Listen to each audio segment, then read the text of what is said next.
In the summer of 2018, a 19-year-old forward walked onto the pitch in Moscow and dismantled the world's best defenses with terrifying ease.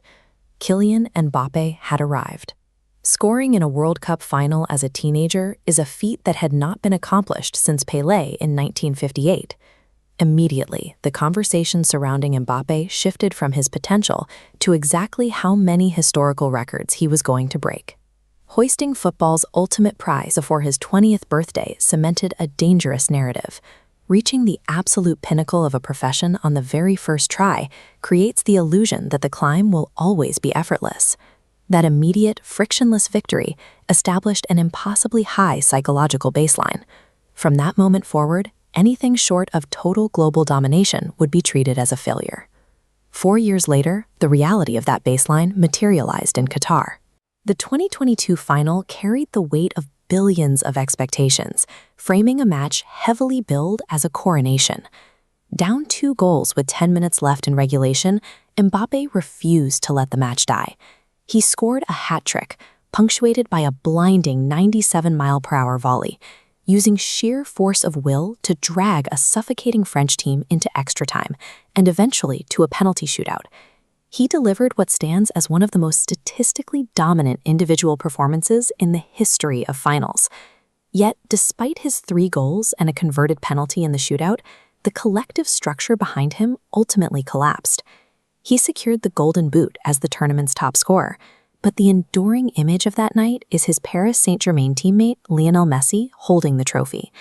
The visceral agony of that specific loss rewired his approach to the sport. The joyful prodigy of 2018 vanished, replaced by an athlete obsessed with avenging the night his masterpiece fell short. By 2026, the veterans of the 2018 win are largely gone, and the operational burden has landed on Mbappé. He now wears the captain's armband, assuming the administrative and tactical weight of the French Republic. The upcoming tournament operates strictly as a revenge mission.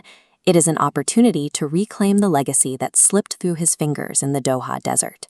To secure that redemption, he has to navigate a threat far more volatile than any opponent on the pitch, the chaotic, highly pressurized environment of his own locker room. On paper, the 2026 French national team is an astonishing assembly of raw athleticism and refined technical precision. The engine driving this roster is demographic.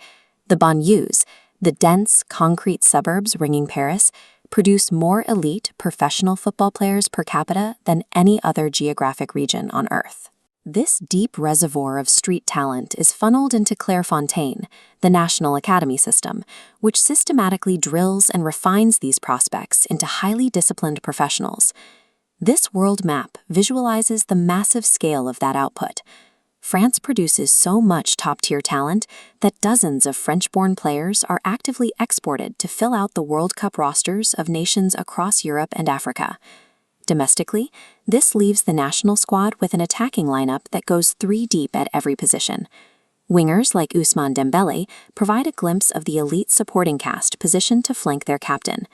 Through sheer demographic output and strict institutional machinery, France has assembled a seemingly unstoppable footballing juggernaut. If the demographic and tactical data project an inevitable victory, the obvious question is why the 2026 trophy hasn't already been engraved with their name. This dual-axis line chart visualizes the golden generation trap. Historically, as a national team experiences a massive spike in raw individual talent, their internal team cohesion often drops at an equally sharp rate. For France, friction stems from concentrating a dozen massive, heavily branded individual egos into a single camp, operating under the relentless scrutiny of a scandal-hungry Parisian press corps. This pressure bleeds directly onto the pitch.